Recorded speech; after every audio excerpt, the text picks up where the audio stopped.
Good morning. We hope you enjoyed the inaugural night of SphinxCon last night. Any of you just joining us today? Okay, a couple of you.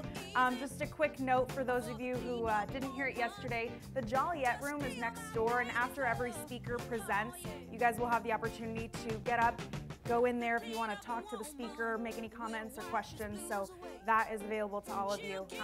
We're going to start our morning off with some music from Identity Cubed, and if you aren't awake yet, you will be in just a few minutes. The group is an Ann Arbor-based dynamic percussion trio focused on exposing new and exciting works that transcend the standard percussion ensemble. Identity Cubed has performed locally at a Martin Luther King Jr. Day celebration at the Children's Hospital of Michigan, as well as at Google Ann Arbor, to name a few. And last year, it traveled to the International Percussion Competition Luxembourg, where the group advanced to the semifinals. Please welcome Identity Cubed.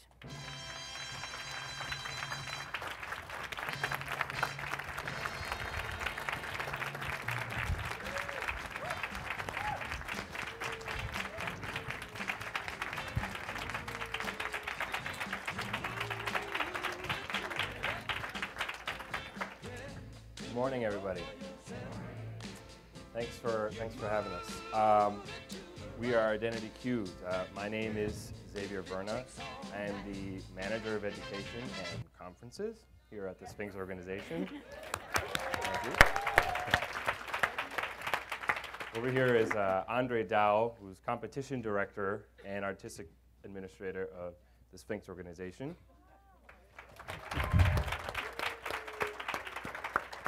And Brian Young, who's a multi-year Sphinx Symphony Orchestra member with the Sphinx organization. So you're probably wondering why we're standing here and not Michael Kaiser. Unfortunately, due to illness, Michael was not able to join us today. But we are very excited to be here and performing for you today. Very excited. So it was almost 2 years ago, actually. This is our second year anniversary. Almost on this day, and actually in this very building, that we came up with this idea of forming a percussion trio. And when we decided to do this, we really believed that the percussion trio repertoire was very limited. And our goal and what we believe in is to expand that repertoire. And some of the ways we do that is by collaborating with composers, and we commission them to write new pieces for us. And we've already done that, and even just a week and a half ago, we had one of my friends write a piece for us, which we're really excited to play in the future. And other ways is we also Brian Young, actually, who's written a piece for the percussion trio as well. And other ways we do that is by playing pieces that you otherwise wouldn't hear in a traditional percussion concert, such as Parade by Chinese composer Guo Wenjing. Good morning. Good morning. Awesome. You guys are obviously awake at 9 a.m. Thank you so much.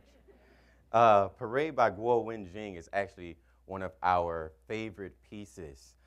It's called Parade for 6 Opera Gongs.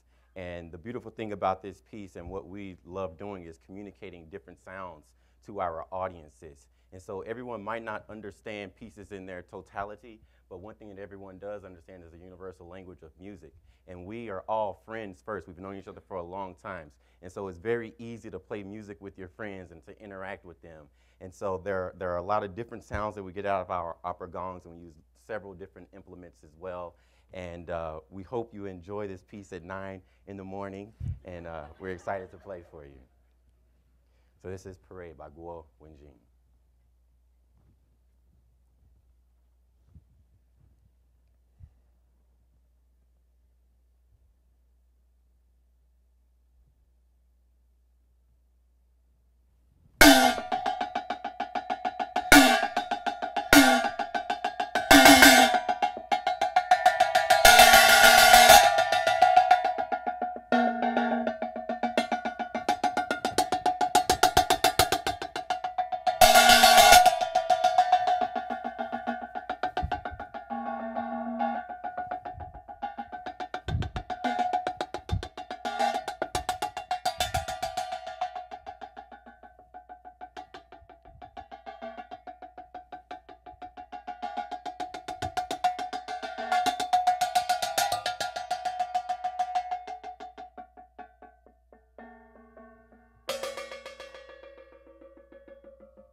Everybody awake now?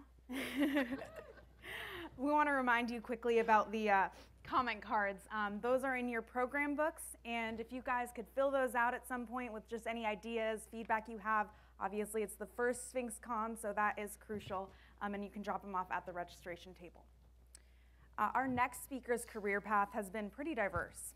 He's worked on campaigns against drunk driving as head of communications and educational programs for the State of Michigan Liquor Control Commission. And years ago, he also worked the assembly line for 9 years at General Motors. He's currently a lecturer at the University of Michigan in Flint and executive director of the Michigan Council for Arts and Cultural Affairs. Now, he claims he can only be interesting for 5 minutes, but he spent 9 years as a journalist, and we tell pretty good stories, so my money is on at least 10. Please welcome John Bracey of the Michigan Council for Arts and Cultural Affairs, a SphinxCon founding partner.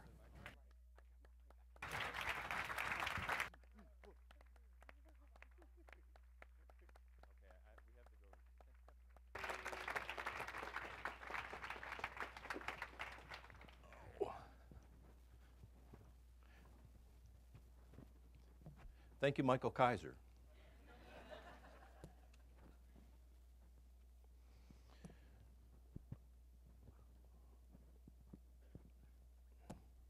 Well, good morning. First, I wanted to say thank you to Aaron and Sphinx for inviting me to speak. I'm certain it was a courtesy.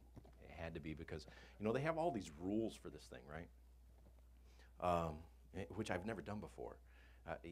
You're supposed to be kind of casual and chatty, and, you know, they told me I had to be engaging for 15 minutes.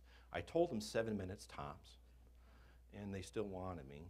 So here I am, and I mean, I'm a government guy, so I can barely say hello in 15 minutes. But I'm going to give it a shot. So the first thing I want to do, and I cleared this with the Attorney General's office. I'm just kidding. Just kidding. I want to be perfectly clear that I'm here to share my opinions, and I'm not in any way, shape, or form verbalizing the official opinions of the state of Michigan, MCACA, or for that matter, any other state arts agency. And I know that there are some folks out there across the country that are really nervous about what I might say. And trust me, they're more nervous than I am. And I'm really freaking nervous. So let's start with a little bit of history about public funding. Yeah, I was hoping that this would just keep rolling. So if you get tired of looking at a picture, tell me to click it, because these are just really various images from around the state of Michigan with organizations and clients that we do amazing things. So I'll try to remember every now and then to advance it. How's that? I stopped on the pottery because one of my I write really bad poetry. It's kind of a release, and I do even worse pottery. And I was looking at how this kid was working, and he's actually getting this clay centered. I can't do that. Anyway, in brief, the State Arts Agency movement began around the mid to late 60s, just after the National Endowment for the Arts was created. There are 56 state arts agencies across the country. It includes the territories, the protectorates, which would be Washington, D.C., Puerto Rico, U.S. Virgin Islands, Northern Marianas, American Samoa, and Guam. So some of you probably remember back around, I think it was around 1989, when the National Endowment for the Arts came under a pretty severe threat of elimination. Primarily, it was due to some controversy over some of photographs of Mr. Mapplethorpe's and some other individual artist grants. But a long story short, as they say, a compromise of sorts was reached. And part of that agreement was that 40% of the NEA's appropriations would come through primarily formula funding to the state arts agencies. That way, I think that the thought was that we were going to be able to provide a vastly greater amount of access and making sure that everybody's district gets a little bit of cash, right? Because that's always about that. So that's kind of where we are today. There are 56 state arts agencies, some great regional arts organizations like Arts Midwest, the best one, just saying. And we all get like 40% of the NEA's appropriation. So as an aside, really quickly,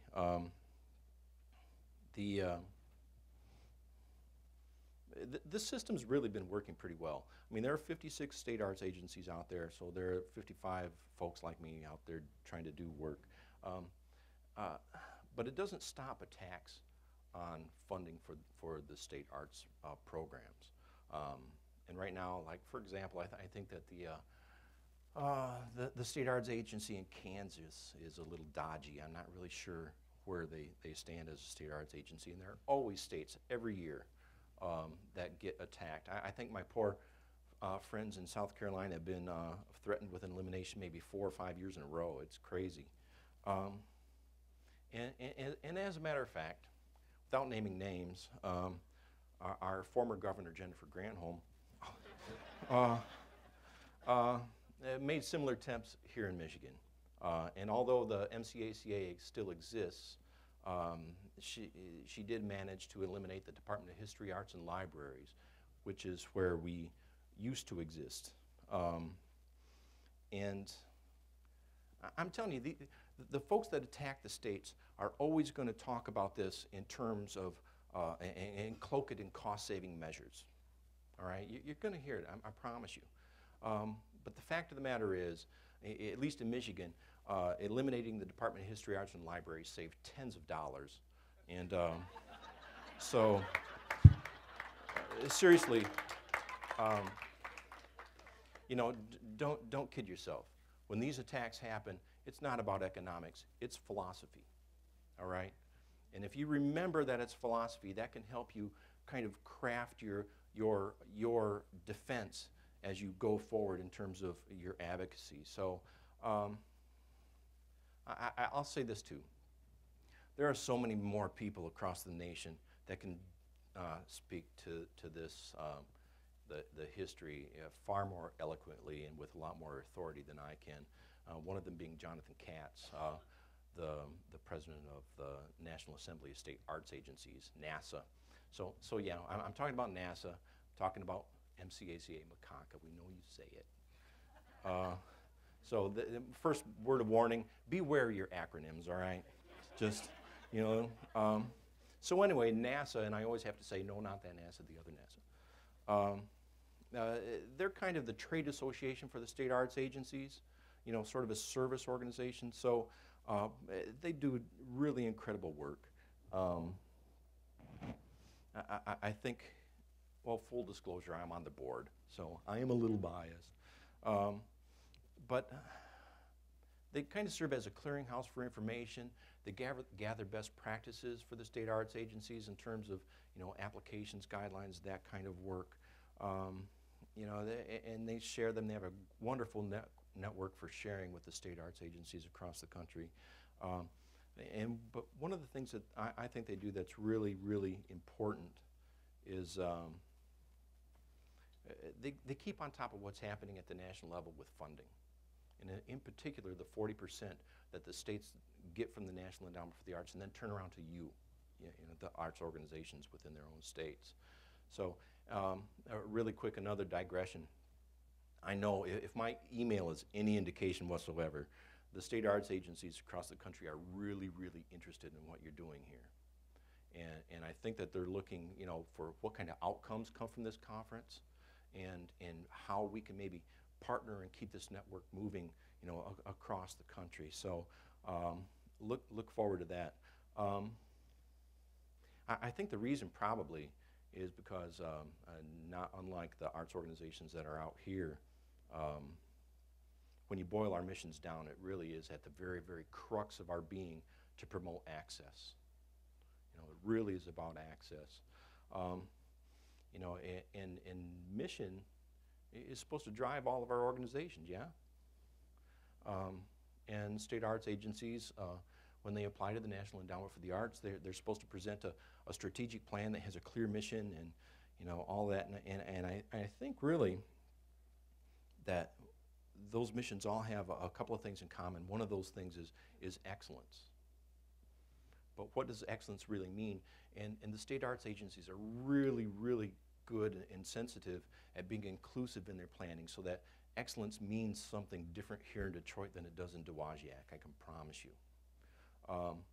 But the whole idea is that we're planning our programs and efforts to make certain that we're providing our citizens across the state, as diverse a state as Michigan is, you know, since I can speak with more authority about Michigan, we want to provide them access. But here's why I want to talk to you guys. I find that arts organizations, you can bend your mission at will. And it seems that you do it all the time, primarily to chase funding. But I want to caution all of you about that. You know, don't forget who you are, because you can only bend your mission so far before it breaks. And I've seen it happen so many times to organizations large and small, that all of a sudden the special funding for the special project goes away. And all of a sudden your cash flow is in some trouble.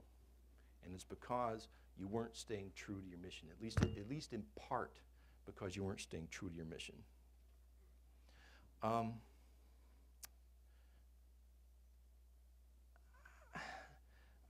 don't know, boy, I don't want to be mean, but I think part of it is that you fight for funding so hard and so long that for some reason that you think that your missions in and of themselves aren't good enough, that what you do isn't good enough, you know. So you know, if only you could, you know, collect the data that proves that you have the economic impact, you know, that's going to give us sustainable funding, you know, or job creation. If I can prove that we're going to, you know, create our city core and it's going to be vibrant, and, you know, then they'll fund us. You know, I'll tell you what, I don't know of a symphony orchestra anywhere in this nation that began because a bunch of guys sat around the table, a kitchen table, and said, you know, we want to make our downtown a place to be, and it's going to be vibrant. You know, how are we going to do this? And, well, let's start a symphony. I don't think it works that way. You know, so I don't know. We seem to be a field that, for whatever reason, needs to justify its existence by how we impact other sectors. I don't quite get it, but it seems that that's where we've gotten to. And what that does to us is we seem to then accept as truth statements like, there are too many nonprofit organizations, you know, which I think was a statement that was made, didn't play real well in Peoria.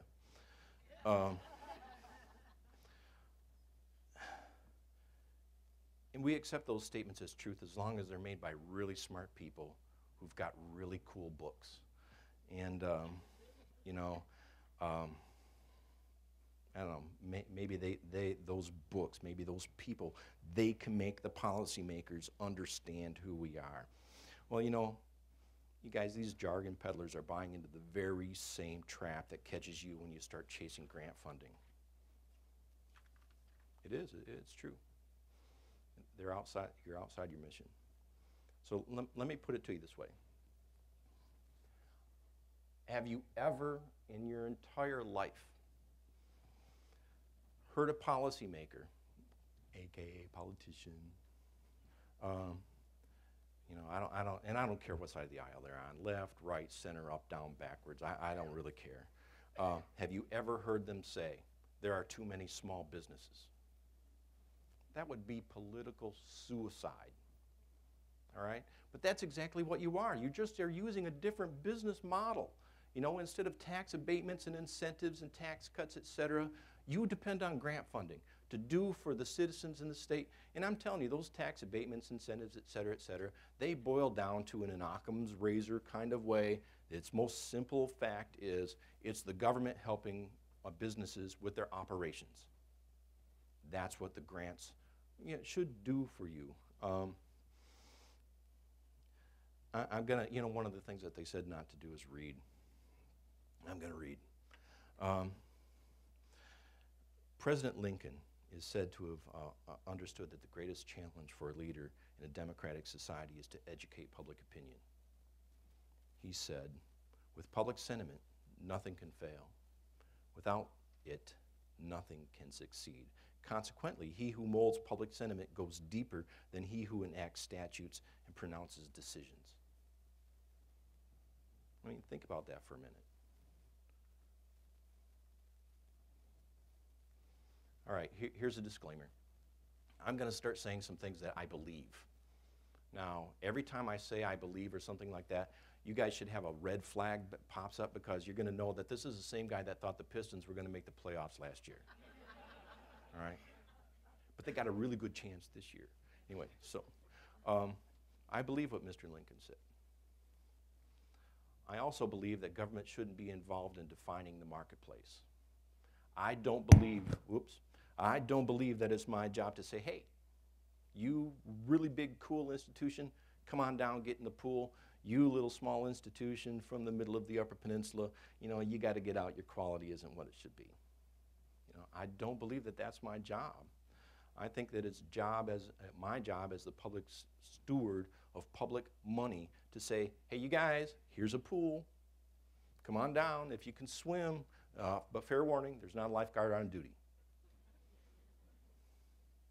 The fact of the matter is, at least in my opinion, I believe, artists are going to create. They're not created by government, nor will the lack of government funding stop them from creating. It's not the function of my agency to find the next Picasso or Beethoven or Martha Graham or what have you. It's my function to support you as an organization so that you can discover those people. Okay? That's not nearly as sexy as a lot of funders want. They're going to go on, want the special project, and you're going to turn your mission upside down so that you can fit in the special project to get the special funding. And funders, they don't want their name on a staff person. We have a capital program in Michigan. They don't want their name on bathrooms. I love our name on a bathroom. No, wait. In a good way, all right?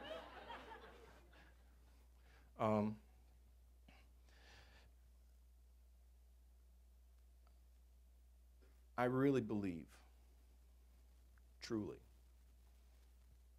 that it's my agency's job to make every taxpayer aware that that taxpayer, the citizen in that community, I don't care where this community is, the children of that citizen have access to arts and cultural programming, period.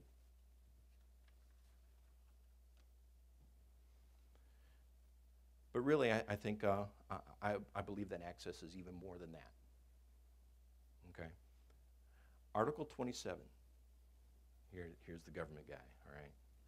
Article 27 of the United Nations Universal Declaration of Human Rights, okay, was in 1948. It states that everyone has the right freely to participate in the cultural life of the community, to enjoy the arts, and share in scientific advancement and its benefits. That implies some government responsibility, don't you think? That was in 1948, all right? But I think it even goes beyond that. I think that I believe, and there's been some really, really interesting work in neuroscience and cognitive neuroscience and neuroaesthetics. So I'm going to say really quickly that it appears that the aesthetic experience is hardwired into human beings. It's half of what we are. It appears that the need for the aesthetic experience in human life is therefore a human right. I think it follows. So my questions are, if access to aesthetic experience is a human right, isn't government obligated to provide access to those who lack it? Isn't it government's responsibility to support access to arts and culture for every diverse community? I don't care, urban, rural, economically challenged, racially underrepresented. It's their responsibility. And even more, if access to arts and culture is a human right, then why is it so easy for policymakers to cut arts education in our public schools? You know, I personally believe that philosophy and aesthetics need to be in education. And that if you focus on STEM, the STEM, I know everybody knows the acronym, STEM, what you get is some really highly skilled production workers. You know, and if you want inventors and innovators and leaders, you have to include the arts. Now, I grew up in a blue-collar town north of here, near a blue-collar city. Working in the factory was my future. And that's just kind of what it was.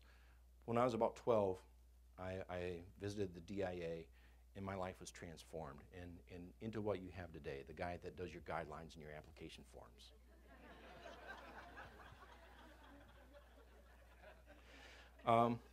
You know, some 9 years ago or so, as my father was dying, I tried to get him to do some things that he hadn't done before. That included going to a symphony. He'd never been to a symphony concert. I couldn't get him to go. He just kept saying, I just don't feel comfortable, I don't want to go. You know, it was a lot of reasons. We ended up going to a Tiger baseball game down here because he hadn't been to Comerica Park. But he one day out of the blue said, you know, it's really good to know they're there. I mean, how cool is that? You know, he was a good man. He wasn't the kind of guy that would sit you down and say, come here, I want to show you something, I want to teach you something. So he kind of had to learn by observation. So some of the things I learned from my father. First of all, love your family. Second, good pitching beats good hitting every freaking time. A third thing was have the courage to be able to recognize what's right and then act on it, even if you don't necessarily want to. And the other thing he taught me was to always be grateful and to be able to express it. So thank you. Thank you for everything you do. And I'm even going to thank you on behalf of that other kid who years from now is going to, for the very first time, go to a live symphony concert and hear Beethoven's Ninth Symphony, and he's going to be transformed forever by the Ode to Joy. And then his guidelines and application forms are going to be way easier to complete than mine. Thanks.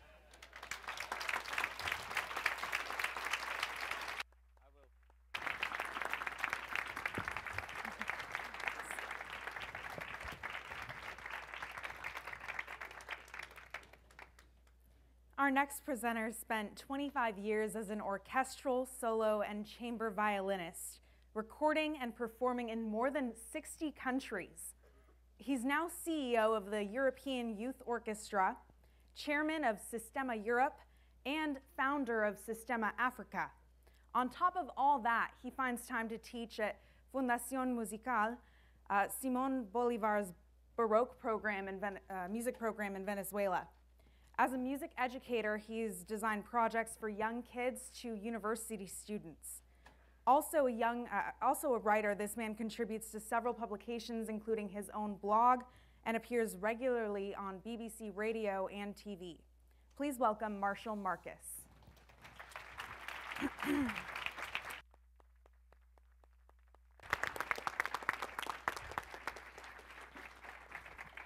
Good morning. Thank you very much for inviting me here. So here I am, white, male, middle-aged, middle class. I've spent my life working in what's often seen as a museum profession of classical music. I come from the ultimate old-fashioned continent, Europe. And you've invited me all these thousands of miles to talk about diversity. So that's impressive. I'll see what I can do for you. What I want to do this morning is to talk a little bit about the experience of Venezuela's famous El Sistema social action music program, in particular the globalization process it's gone through in the last, let's say, 5 years. Because I think that there are some very interesting lessons here for the diversity movement as to how you get an entire set of countries around the world behind you. The only thing you need to write down if you want to see any of the information on these slides is my blog address there with /SphinxCon, where all these slides can be found and you can take any of the information from them. Here, by the way, are some of the core values of El Sistema: human rights, social duties, strengthening the spirit, trusting young people, continual development. I could add other things like access and excellence. These are all things that make an amazing synergy between what Sphinx is about and what diversity is about, and what El Sistema is about, which is why when Aaron asked me to come and talk, I immediately wanted to do some. So look, El Sistema's Globalisation 2007 to 2012. What are the lessons? One of the first lessons I learned was what it looks like when you get it right. A few months ago, I was teaching in Brazil, an amazing project in Salvador called Nejuba. And I'd gone to help with rehearsals for a big concert. They had 200 or 300 performers.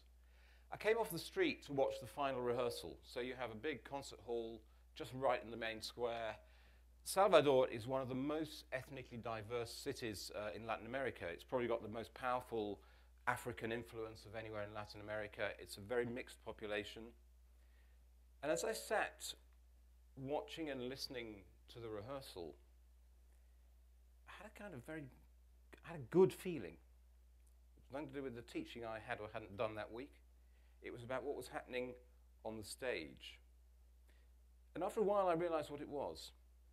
What I could see on that stage was several hundred people who were a mirror of the society outside, which I saw on the street. And this is the great thing. When you get that mirror right, when the people on the stage mirror the people on the street, then you have to start worrying about who the audience is, because they will come.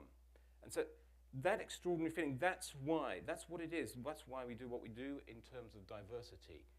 It has it gives our society a kind of balance in the way that I suspect in the States and in Europe, in many communities, we're way out of balance, and why this drive for diversity is so important. But actually, I didn't really want to talk about that kind of thing today. That's to do with the title, if you like, of what Aaron was talking about yesterday. What is your project, and why? Why are you doing it? But I'm more interested today to talk about what I would see as the kind of the third great interrogative of this with your projects. Not what or why, but how. How do we become effective with diversity? How do we privilege diversity? How do we make conduits, avenues, structures, architecture in what we do, which will actually naturally bring the aims of diversity through? And in terms of the globalization of El Sistema, I'm now going to talk a little bit about this. I'm going to start populating this screen with some of the things that have happened in the last 5 years in the international El Sistema movement. I'm not going to talk about individual Sistemas. There are over 100 in over 30 or 40 countries, probably about 1 million kids involved in it. What I want to talk about is the connective tissue that started to be put together in the El Sistema movement in the last half decade, which in some ways began in this country with Sistema USA, the first, if you like, umbrella organization that started up in the New England Conservatory as a way of helping the conversation going of people who were interested in that. They started up something called the Sistema Fellows Program, which was originally a Breo Fellows Program. They trained every year 10 new directors for El Sistema who've gone out into the world, into various countries to do the program. In 2009, Gustavo Dudamel was appointed as the LA Phil's chief music director, and then in LA started to come onto the program, and they started a project in beginning of this year actually, Take a Stand, in which they partnered with Longy College and Bard in making us a kind of MA course for people who are interested in Sistema. I was involved about a year ago in beginning doing a study for a report, the London International Sistema Centre, which looked at how can we start to make a centre which will help the movement. And that's now moving, and in the next couple of years we'll be starting to build that. In February, we began Sistema Europe, which now has it's a network of about 25 Sistemas in about 18 countries. Then the blogs began. Not far from here in Canada, there's a great guy called Jonathan Xavier who writes a great blog.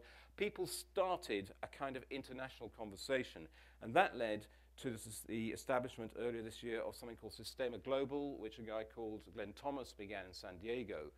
And by this stage, what you had was a conversation that was going between interested parties in a dozen countries throughout the world, hundreds of people.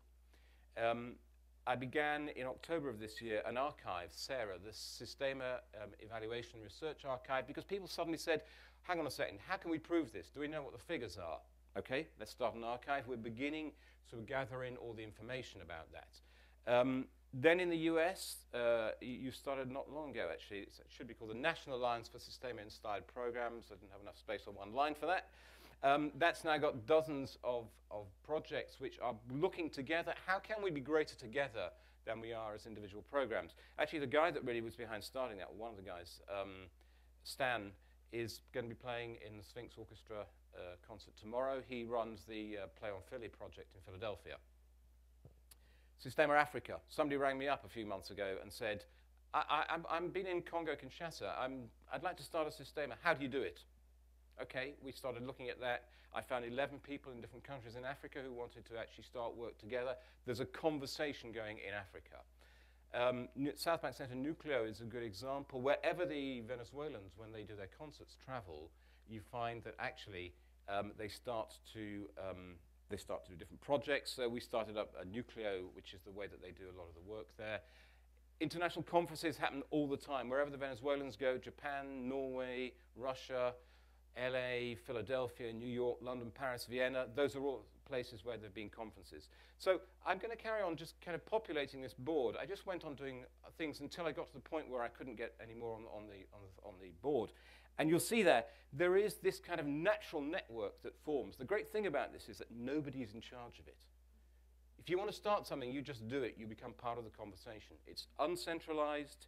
It's starting from the ground up. And that's what's really become this El Sistema globalization process in the last few years. Here is an example of a conversation that's been going on. Actually, the guy in San Diego may not be very happy I'm showing this slide. This is not public domain. But this is a conversation going on, how can we develop Sistema Global? So there was somebody in Venezuela, somebody in the UK, somebody on the East Coast, West Coast. This guy had found new software. And we're discussing how can we now move that on. The next one is an image from a presentation we did in London in June. There are 7 different nucleos from 4 different, 5, 6 countries, 2 or 3 continents. This is all the globalization of El Sistema. Now, I have a question here, which is, supposing this board didn't say El Sistema's globalization 2007 till 12, it said diversity globalization 2013 to 18, what would we be populating this board with? How would we build that network? And actually, in a minute, that's exactly what we're going to do. We're going to look at the network architecture for what the diversity movement needs, perhaps, now at the moment. I want to, first of all, just step back now and give you 3 resource examples of things from outside of the arts, because I think that within the arts, we can be very insular about things. So I just want to show you 3 completely different areas where people have started things which have this kind of very powerful network architecture. There's a talk called Changing Educational Paradigms. There's a talk called Global Power Shifts. And first of all, let me talk to you about M62, which is a really crazy project. OK, here you have a map of my country, the UK. A little bit of France there at the bottom. There's a blue line across going from east to west, one side to the other. That blue line is actually a freeway, which is called the M62, the motorway 62 as we call it.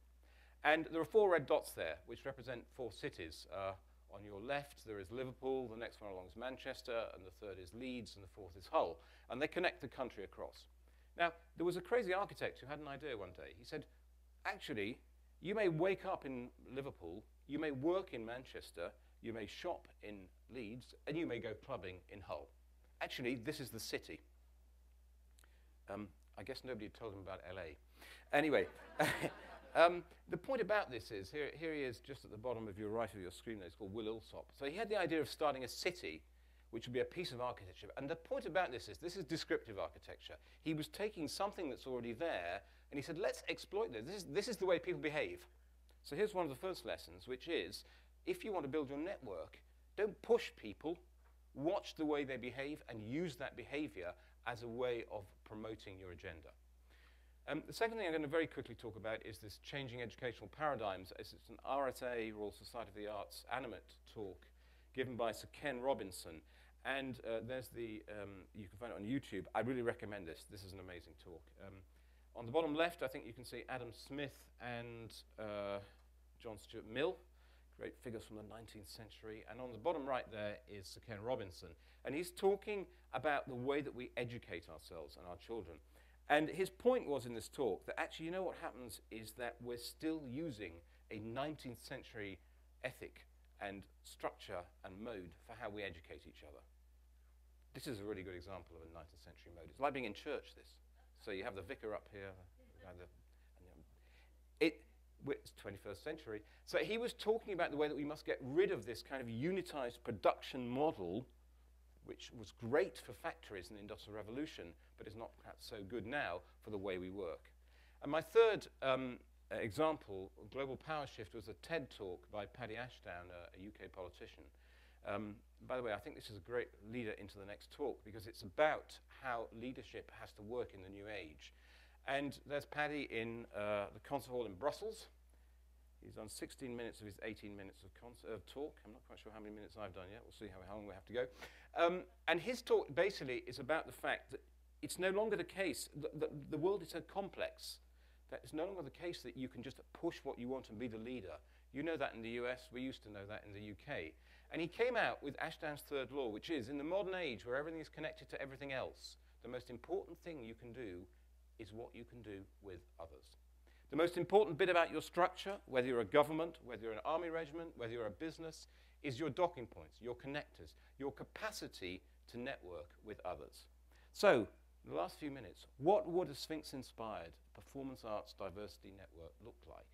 Or, with our knowledge of the critical importance of networks as architectural components of what I want to say transformational change, what would the network look like? Well, let's start by naming it. Diversity Arts Network, Change International Diversity. What we're going to do now is we're going to build that network, or build the beginning of it. How do you build a network? Well, I think the first thing you need is a couple of flip charts. So, nothing happens without flip charts, does it? Or sticky notes, name that. So, you're going to now see two flip charts coming up on either side. One of them is going to have the word programs, and the other one is going to have the word characteristics. And there are also some sticky notes that are going to be pushed around.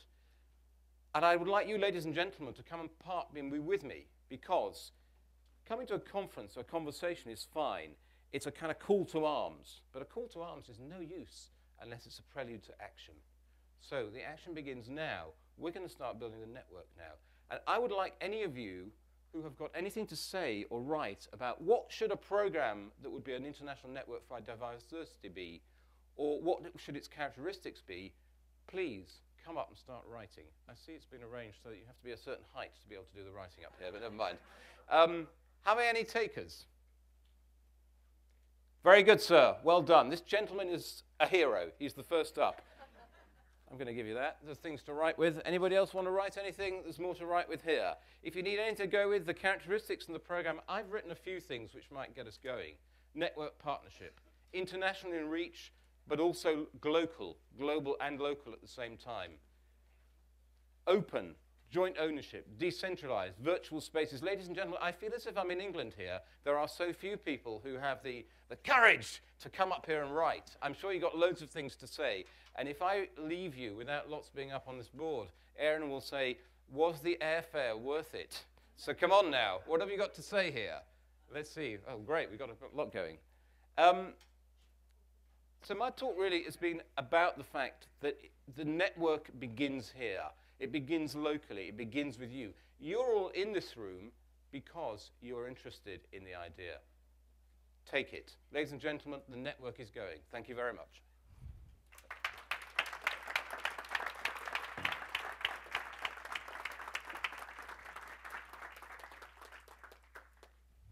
I should apologize. I've really caused them a problem here now because they're not going to work out when's the next moment to go on to the next talk. But you keep writing. You go for it.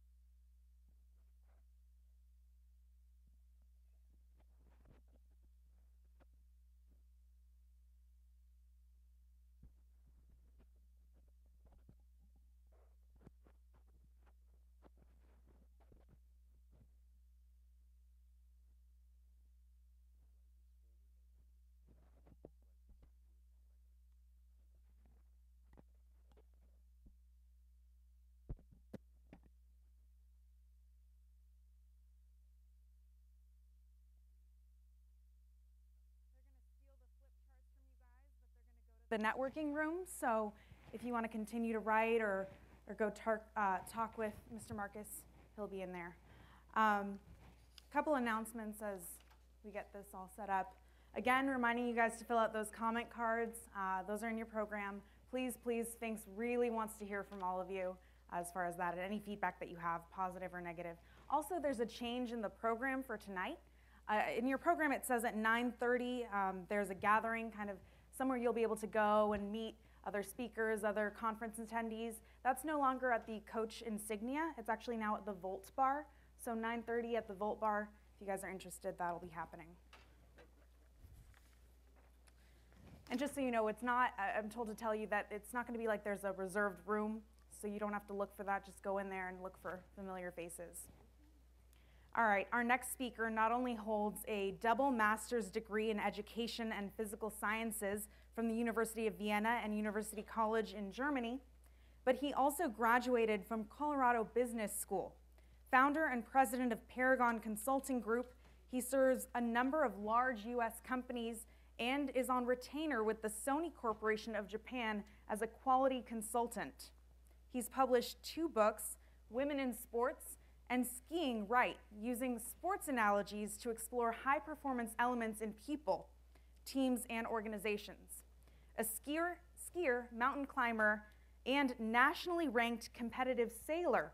Please welcome Horst Abraham.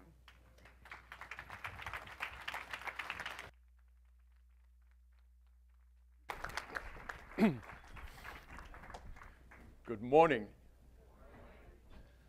Since it's a short presentation, I get to have some cheat sheet.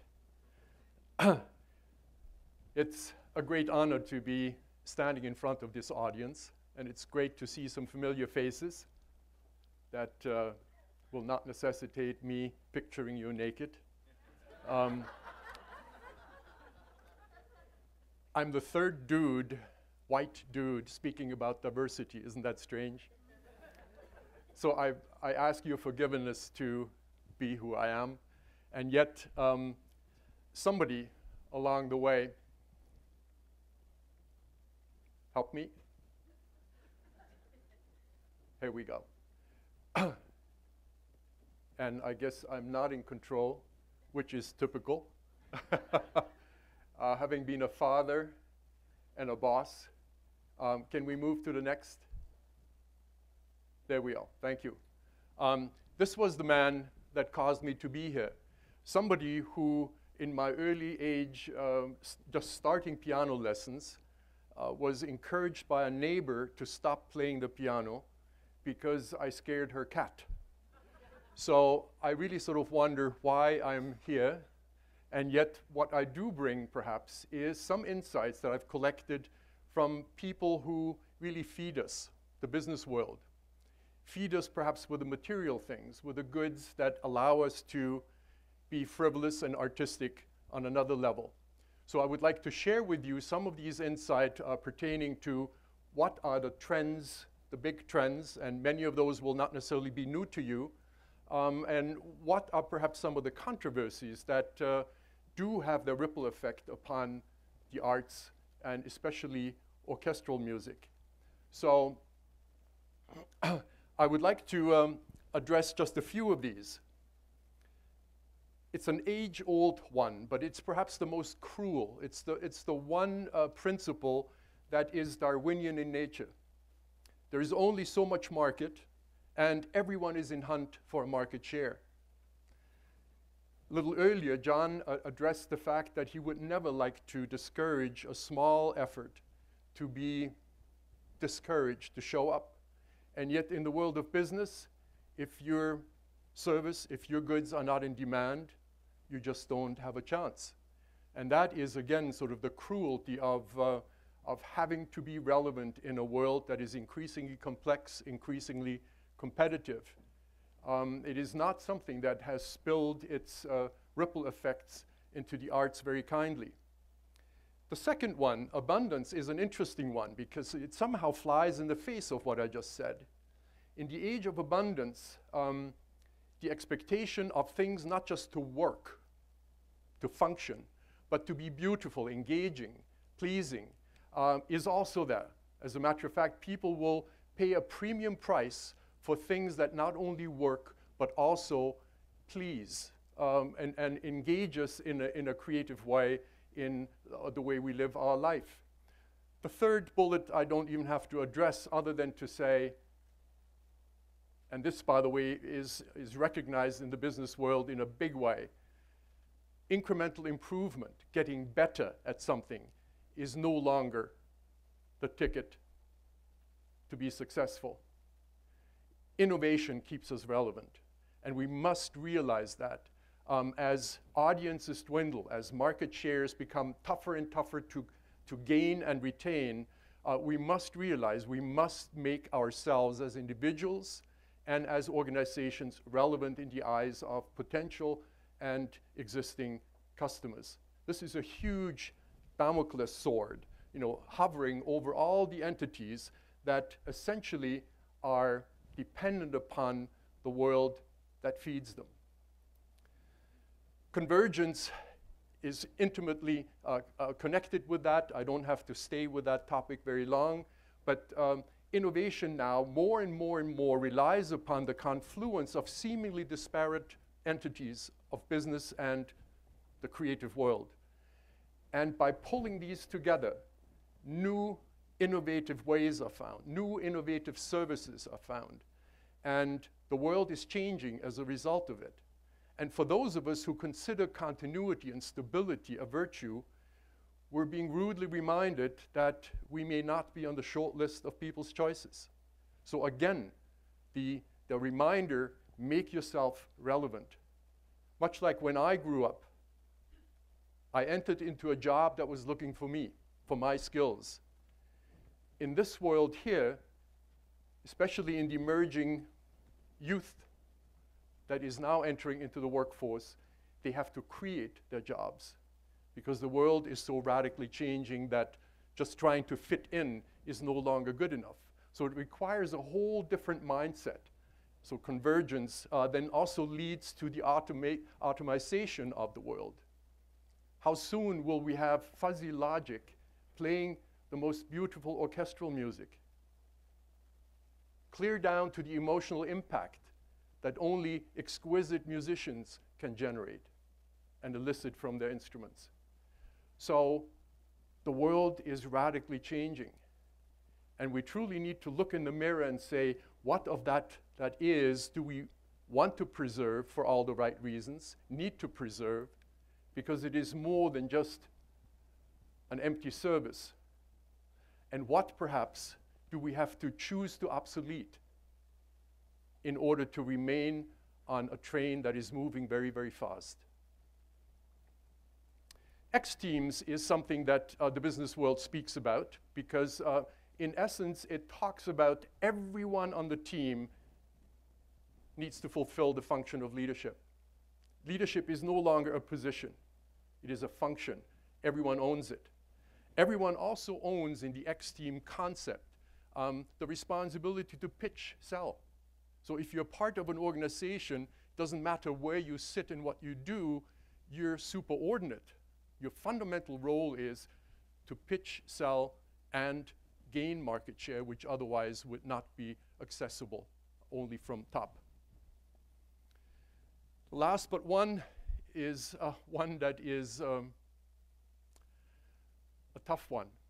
We don't spend enough time really looking at the cultures of organizations that we belong to and we operate in, because even best laid plans will not survive the collision with reality unless the culture of the organization can make things happen. So who owns the culture in your organization? What do you do about it? Are fundamental questions we need to be able to answer. And the very last thing that the business world certainly is and needs to do is they have to go where the industries are vibrant. They have to follow the money rather than sticking to their brick and mortar, which may or may not provide them with a livelihood for any time. So the mobility that businesses need to have, the global spread, the flattening of the world, is really something they need to be very keenly aware of. So let's talk briefly about leadership. And I will not necessarily go through all these bullet points other than to say leadership is coming to a rude awakening that when hierarchies crumble, the collective IQ begins to rise. And that is somehow spelling an ominous message into the ranks of leaders who have increasingly become the focus of cynicism. Their ineffectiveness, their inability to hold leadership in such a way as to impress, to garner support. Cynicism and skepticism about the efficacy of leadership is an all-time high. Why? Because leaders don't lead in the context of turbulence in the same way as they should lead in peacetime, so to say. And that lesson has not necessarily been learned. Our business schools are up to the rim with people trying to learn to lead. And yet, in the end, they only have to come to the realization that it's not about skills, but it's moral courage to make the tough calls that will oftentimes not make them very much the favorite in the eyes of those they allegedly lead. The very last bullet point here is one that speaks to the mindset that really distinguishes effective from many ineffective leaders. Many ineffective leaders think in terms of the deficit gap, fix it. You know, do what you've done yesterday better, even faster. That's not good enough anymore. The mindset needs to really be a very, very different one. The opportunity gap. Do we live in the opportunity gap? And my sense about Sphinx is that you do that in spades, which is very, very impressive, which really is one reason why after Aaron invited me, I gleefully said, thank you. I feel this is an honor to speak in front of this crowd. The leader as provocateur and amateur is nothing other than they have to love what they lead and whom they lead more than being concerned about being liked. And that sacrifice, not many are willing to make. Egos are big oftentimes, and the thirst for power and devotion, overt devotion, oftentimes leads them astray. Can we go to the next one, please? Thank you for your help. So this is only to briefly say we live in a virtual world in which everything fundamentally needs to be considered to be open for change.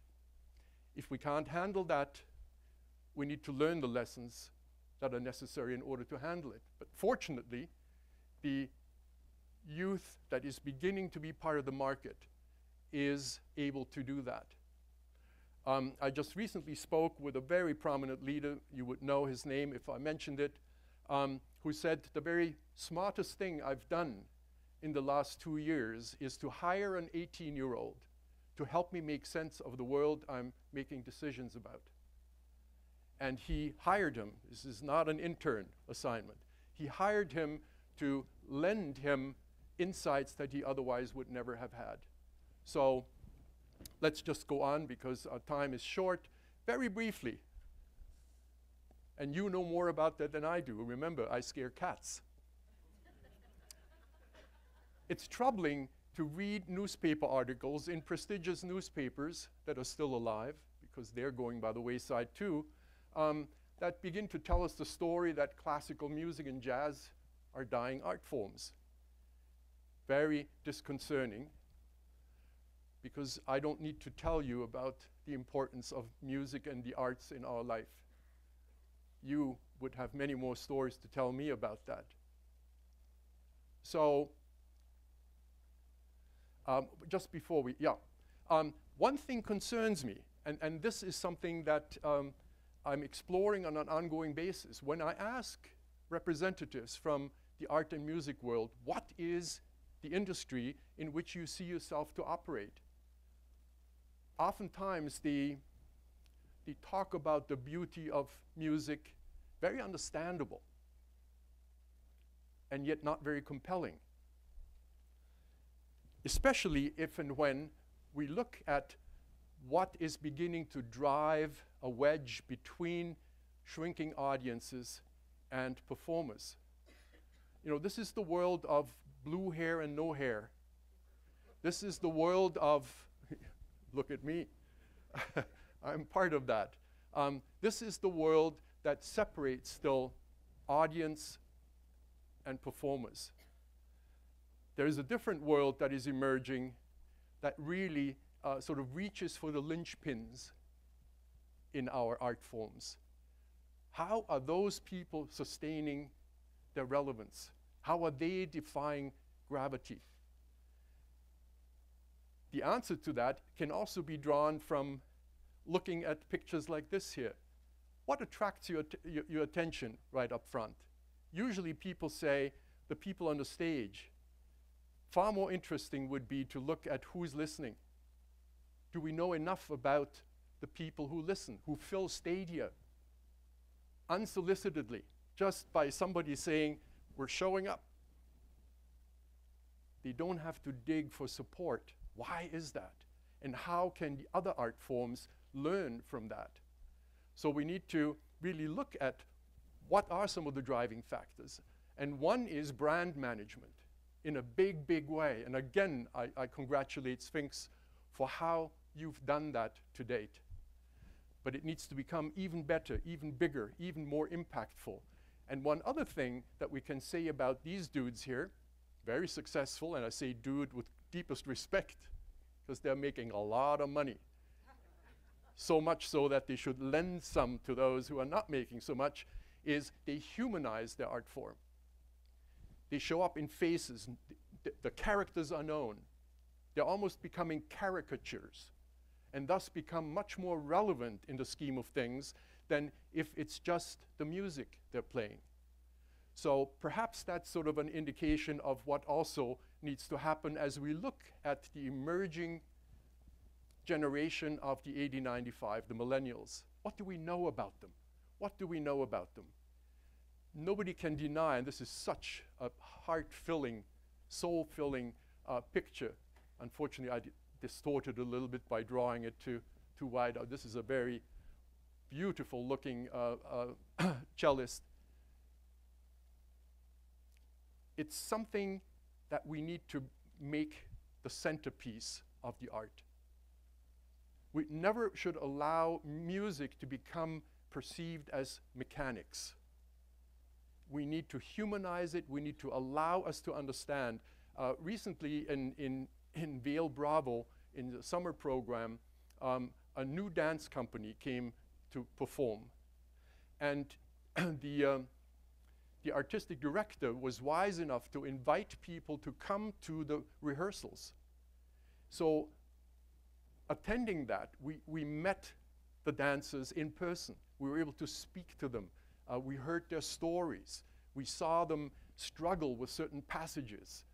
So when they finally announced we're now performing, we flooded Ford Amphitheater because we were part of the journey. We were invited to close the gap between performers and audience.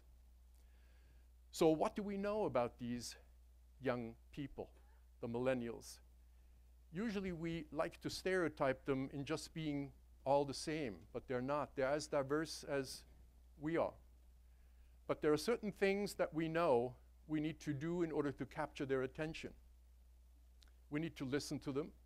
We need to learn their stories. We need to not press them into our blueprint. And when we can do that,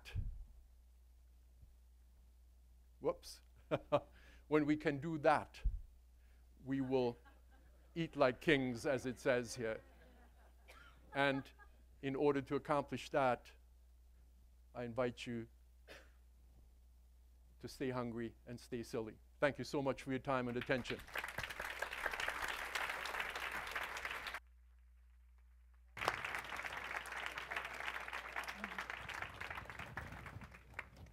That concludes our first session of the day. A few quick things. If you have those stickies, go ahead and post those in the networking room on the boards.